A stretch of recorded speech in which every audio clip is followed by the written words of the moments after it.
محدثین سے ملا، فقہاء سے ملا، مجتہدین سے ملا،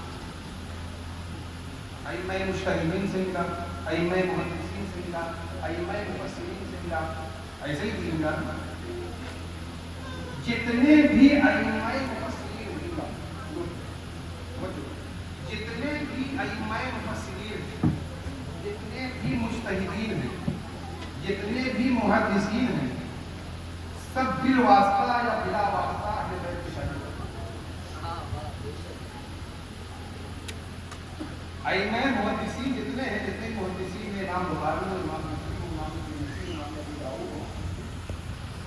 ابن ماجہ ہو، جتنے بھی ہیں یہ سب جو ہے بالواسطہ یا بلا واسطہ اہل بیت کے شاگرد ہیں۔ امام جعفر صادق کے شاگرد نہیں، امام باقر کے شاگرد ہیں۔ علماء فرماتے ہیں کہ امام جعفر صادق رضی اللہ تعالیٰ مدینہ شریف میں اپنے حیات طیبہ میں آپ نے 24,000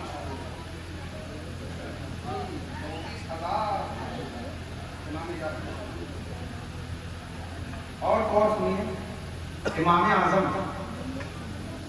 کو کیوں کہا جاتا ہے؟ اعظم کے معنی ہوتا ہے بڑا بڑا۔ امام اعظم کو امام اعظم اس لیے کہا جاتا ہے کہ اس دور میں کئی امام ائمہ کا دور تھا، کئی امام تھے، اب کئی اماموں میں تخصیص کیسے کی جائے تو کہا گیا امام اعظم یعنی بڑے امام، کہتے ہیں نا بڑے سردار، سردار کہیں گے بڑے سردار، بڑے امام امام اعظم، جیسے اعلیٰ حضرت بریلی شریف میں حضرت اسلام سارے لوگ تھے، تو اب تخصیص کیسے کی جائے کہ حضرت سے ملنا ہے تو اعلیٰ حضرت کو تخصیص کی جائے۔ اعلیٰ حضرت کے معنی بڑے حضرت سے ملنا، تو اب بڑا امام کون؟ اس سے پتہ کیا چلا کہ اعلیٰ حضرت کے دور میں بریلی میں ان سے بڑا کوئی حضرت نہیں تھا۔ تو امام اعظم سے کیا پتہ چلا کہ امام اعظم اس دور میں ان سے بڑا کوئی امام نہیں تھا، اس لیے امام اعظم کہا گیا۔ اور وہ فرماتے ہیں، کیا فرماتے ہیں؟ لولا سنتان لہلک الامام، میری زندگی میں اگر وہ 2 سال نہ ہوتے جو میں نے اہل بیت کی خدمت کی، امام جعفر صادق کی خدمت کی گزارے ہیں، تو میں ہلاک ہو جاتا، میں پھر ہوتا امام نہیں بنتا۔ اگر محبت کی زبان میں کہا جائے تو یوں کہا جائے گا کہ وہ 2 سال جو میں نے امام جعفر صادق کی جوتیاں سیدھی کر کے گزارے ہیں، وہ 2 سال جو امام اعظم کے سامنے ہاتھ باندھ کر کھڑے ہو کر گزارے، وہ 2 سال جو امام اعظم کے سامنے 2 سالوں بیٹھ کر گزارے ہیں، اگر وہ 2 سال میری زندگی میں نہ ہوتے تو میں امام ہی رہتا، اعظم نہ بنتا۔ تو امام اعظم کے در پہ، امام اعظم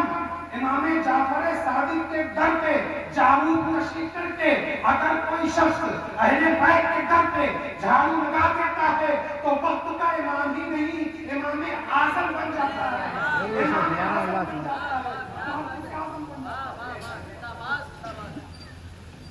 یہ ہے امام اعظم کی شان، یہ ہے امام جعفر صادق کی شان۔ اب آ جاؤ امام شافعی رحمۃ اللہ، امام شافعی رحمۃ اللہ یہ اہل بیت کی شان میں بڑے قصائد لکھا کرتے تھے، یہ اہل بیت کی شان میں بڑا قصیدہ لکھا کرتے تھے، بہت ساری جو علماء اللہ کے ہم جانتے ہیں کہ امام شافعی یہ بہت سے قصائد عربی زبان میں ہیں۔ تو آپ فرماتے ہیں، تو ایسے ہی آج کا جیسا دور ہے نا، آپ 4 مرتبہ نعرے ہیڈی لگا دیے، کالا کروا اسی میں چلا گیا، لگ رہا وہی مجھے بیٹھ رہا۔ آپ اگر فوراً جو ہے آروپ لگ جاتا ہے، اور یہ آروپ لگنا نیا نہیں، یہ بہت پہلے سے لگتا آتا، اور اہل بیت کی محبت کی سند اس وقت تک نہیں ملتی ہے جب تک یہ آروپ نہ لگے، اور یہ نئی بات نہیں ہے، پہلے کی بات ہے۔ امام شافعی جیسے جلیل القدر امام، آپ پر شیعہ شیعہ ہونے کا فتویٰ لگایا کہا گیا کہ شیعہ ہو یہ اہل بیت کے قصائد ہو یہ اہل بیت کی شان میں تقریریں کرتے ہیں یہ اہل بیت کی شان میں منقبتیں بہت لکھتے ہیں تو امام شافعی فرماتے ہیں لو کان رجلا حب آل محمد فلیشهد الثقلان اننی رافضی حب اہل بیت کا نام اگر لفظ ہے اہل بیت سے محبت کا نام اگر شیعت ہے اہل بیت سے محبت کا نام اگر لفظ ہے تو زمین و آسمان گواہ ہو جائیں میرا زمین و آسمان گواہ ہو جائیں میں رافضی ہوں اور اسی کی ترجمانی حضور محدث یاسین رحمۃ اللہ علیہ فرماتے ہیں علل اعلان می گویم نترسم مفتی و افتاء علل اعلان می گویم نترسم مفتی و افتاء تشیع نام در باشد دلائے آل مولا خدا بیند خدا داند منم شیعہ آپ فرماتے ہیں میں علل اعلان کہتا ہوں میں کسی مفتی سے افتاء سے نہیں کرتا ہوں اگر اہل بیت کی محبت کا نام لفظ ہے اگر اہل بیت سے محبت کا نام لفظ ہے تو خدا کی قسم خدا دیکھ رہا ہے خدا جان رہا ہے میں شیعہ ہوں اہل بیت کی محبت آسان نہیں ہے خالی نعرہ لگا دینے سے اہل بیت کی محبت نہیں ہوتی ہے آگ چلنا پڑتا ہے سر کٹانا پڑتا ہے لوگوں کے تانے سننا پڑتا ہے تب اہل بیت کی محبت کی محبت بے شک اہل بیت کی محبت سرکار نے کیا کرنا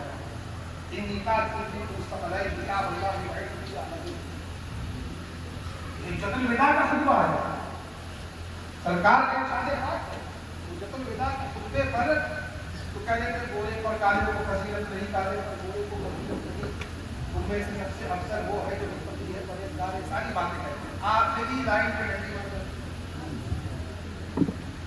جو لائن آخری کاٹی جاتی ہے آخری لائن کیا ہے حجت الوداع کے خطبے کی سرکار فرماتے ہیں انی تارک فیکم الثقلین کتاب اللہ و عزتی اہل بیتی تم میں دو بھاری چیزیں چھوڑ کے جا رہا ہوں تم میں دو بھاری چیزیں چھوڑ کے جا رہا ہوں ایک قرآن